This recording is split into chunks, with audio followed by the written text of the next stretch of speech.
a couple of weeks ago, I was at the grocery store and the cashier was counting out my change, and I noticed she gave me too much cash.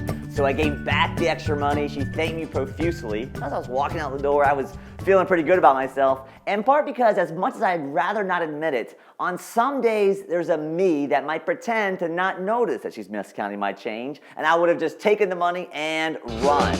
And why that dishonest me might show up instead of the honest me, subject to all kinds of factors. How much sleep I got last night, my last meal, El Nino coming in, or just what kind of mood I happen to be in. But on that day, the best me showed up in that moment and actually did the right thing. I am a religious professional after all. It's what I get paid to do.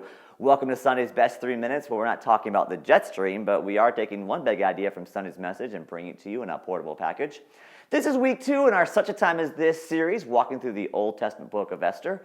And one definition of our Such a Time as This moments are when God positions us the right place at the right time. But in Esther, we see that it's about the right us, the best us being present for such a time as this.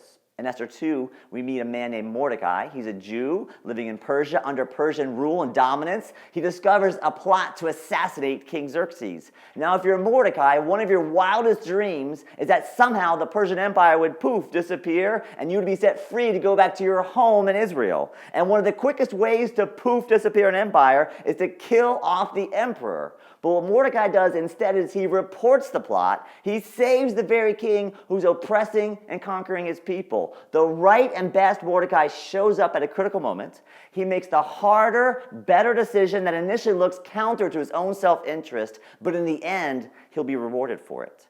Our Such a Time as This moments have the best downstream impact when the best us is present in that moment to act with courage and faith, even when it feels costly to do so.